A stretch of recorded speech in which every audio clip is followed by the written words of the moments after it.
చాలామంది చామదుంప అంటే ఇష్టపడని వాళ్ళు ఈ ఫ్రై ట్రై చేయండి. చాలా ఇష్టంగా తింటారు. ఎలా తయారు చేయాలో చూద్దాం. ఈ చామదుంపల ఫ్రై. ముందుగా ఇలా చామదుంపలు తీసుకోవాలి. నేనైతే హాఫ్ కేజీ తీసుకున్నాను.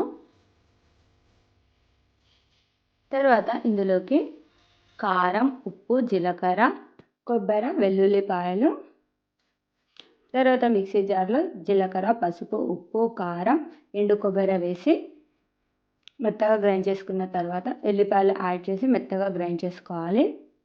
ఇలా ఒక బౌల్లో కొద్దిగా వాటర్ వేసి ఇలా చామదుంపలన్నిటిని ఇలా బాగా మట్టిపోయే వరకు కడుక్కోవాలి.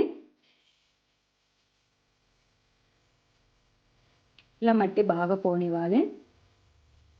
తర్వాత అన్నిటిని ఇలా ప్లేట్లోకి పెట్టాలి. వాటర్ అంతా రిమూవ్ చేయాలి.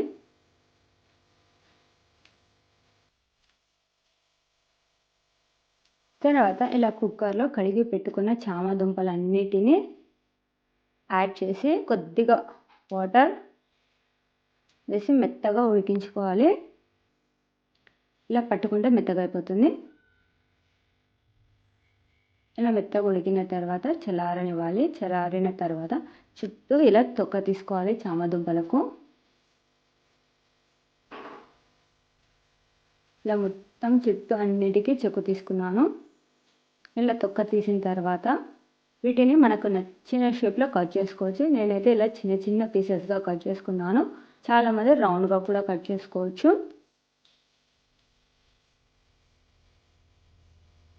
తర్వాత ఒక ప్యాన్ తీసుకొని డీప్ ఫ్రై సరిపడా ఆయిల్ వేయాలి. ఆయిల్ బాగా హీట్ అవ్వాలి. హీట్ అయిన తర్వాత కట్ చేసి పెట్టుకున్న ఈ చామదుంపలన్నిటిని యాడ్ చేసుకున్నాను. ఇవి కొద్దిగా సేపు దోరగా వేగాలి. టైం బాగా పడుతుంది. అలానే పెడితే మాడిపోతుంది. అప్పుడప్పుడు ఇలా కలుపుతూ ఉండాలి. కలర్ వచ్చే వరకు వాటిని దోరగా వేయించుకోవాలి. లైట్ గోల్డెన్ కలర్ వస్తుంది ఇలా. ఇవి ఇంకా కొద్దిగా పచ్చిగా ఉన్నాయి. ఇంకొద్దిగా వేగనివ్వాలి. ఇలా వేగనివ్వాలి. ఇలా వేగిన తర్వాత అందులో నూనె మొత్తం తీసేసి ఇలా వేగిన వాటిలో ముందుగా గ్రైండ్ చేసి పెట్టుకున్న ఎల్లిపాయ కారం మొత్తం యాడ్ చేస్తున్నాను.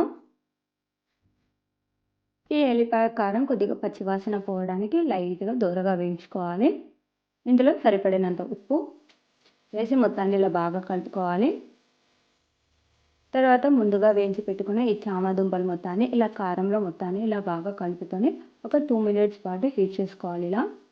ఇలా బాగా దూరగా వేయించుకోవాలి ఒక 2 మినిట్స్ పాటు. ఇలా బాగా కలిపిన తర్వాత మనకి ఈ చామదుంపల ఫ్రై తయారైపోయింది. ఇది 2-3 రోజులు ఉన్నాయి, ఏమీ కాదు. ఇష్టపడని వాళ్ళు కూడా ఇష్టంగా తింటారు. అంత బాగుంటుంది.